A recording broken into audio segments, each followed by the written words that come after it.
dëgjuar që në orën 10 gjithë kolegët e opozitës që kanë dalë këtu, sigurisht në emën të procedurës se këtë rregull vendosëm tani.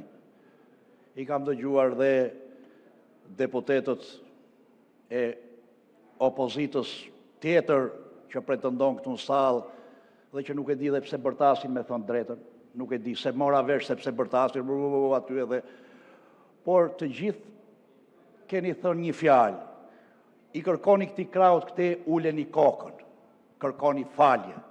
Populli ka dalë në protestë. Ikni. Tani pyetja është shumë e thjeshtë. Ju jeni opozita apo protesta? Se duhet nda kjo gjë. Nëse jeni opozita parlamentare e këtij vendi, jeni opozita. Protesta është atje në shesh dhe me sa kam parë në këto 11 ditë, protesta atje thot larg partit duart opozita dhe maggioranca nga protesta. Ju keni dalë atje rrini anash me idenë se mund të futeni brenda, po kjo është punë juaja. Tani të nderuar miq, ky krau këte nuk ka asnjë arsye të ulin kokën as sot, as mot, edhe për sa kohë të ekzistojë Shqipëria. Sepse Partia Socialiste e Shqipërisë dhe ne me kolegtan kemi bërë kaq punë të mira për Shqipërinë sa në 2013-ën ju as nuk i mendonit dot.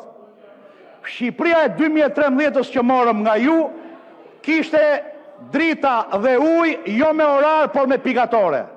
Ndërsa Shqipëria që kemi sot pa diskutim është Shqipëria e 12 milion turisme. Tani ju mund bërtisti sa të doni, edhe mund të kërkoni dhe dorëheqjen e Ramës. Pa diskutim, vazhdoni.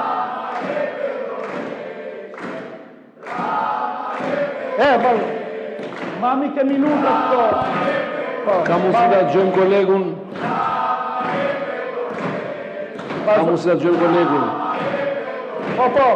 Po. Mund vazhdoni.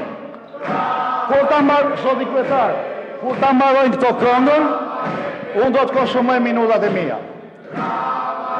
Bani qetësi, ju lutem, dëgjojmë kolegun. S'ka problem.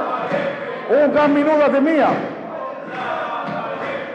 Ju mund vazhdoni këngën. Kur të mbaroni këngën, jo, s'ka problem. A mbaruat. A të vazhdoj unë. Tani, me që se ju kënduat një këngë që këndohet protest, unë po ju themi gjë. Kjo protest qytetare sigurisht është shumë e bukur. Pa diskutim. Por është normale në një demokraci të protestohet dhe të kërkohet dorëheqja e kryeministit dhe një qeverie. Është këtë normale, sepse në fundit ne jemi mandatuar nga shqiptar për të qeverisë. Por kjo protest ka dhe një risi të bukur. Opozita e vendit tim, që konsideroshte të ishte një institucion moral, paradhoma e pushtetit, atje kërkohet dorëheqja e liderit të opozitës. Ati që ju e zgjodhët me 17 maj me vot plebiscitare, një antar, një vot. Keni parë ju protest qytetare në botë që kur kërkon dorëheqjen e qeverisë, thot të dorëhiqet lideri i opozitës? Tani, shkoni atje sonde edhe shifeni do t'ju pranojnë apo s'do t'ju pranojnë. Dhe mos rrini anash protestës. Ndërsa ky krau këte ta përfundoj, lutem. Sepse 4 miliard euro investime i kërkon Shqipëria, i kërkon shqiptar. Doni paga dhe pensione, duan investime. Kush është kundër investimeve tuaja, dal nga ky krau këte. Ju jeni ata që nuk doni investimet tuaja në Shqipëri. Sepse dhe unë e kisha një ëndër në 90-ën. Si këto që kanë dalë sot shesh, e kisha një ëndër në 90-ën. Shqipëria si gjithë Europa, ma premtoj Sali Berisha, është normale që këto rinia që kanë dalë sot duan Europën. Prandaj mos e pengoni Shqipërinë në Europë. Dhe ndjauni me turp. Shive.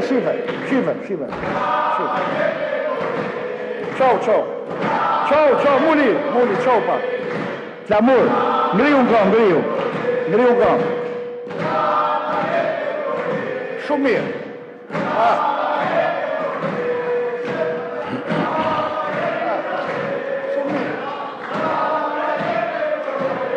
1, 2, 3, 4, ngriheni zori. Ngrihen. Vazhdoni. Vazhdoni. 3, 2, është refren. Turp, Shqiptar, ja ku e keni opozitën që keni votuar me 11 maj, ja ku e keni opozitën. Ramën do ta keni deri në 2029 kryeministër dhe me votën e shqiptarëve do t'jemi dhe një mandat tjetër. Këtu do t'jemi. Mbajeni mend, këtu do t'jemi.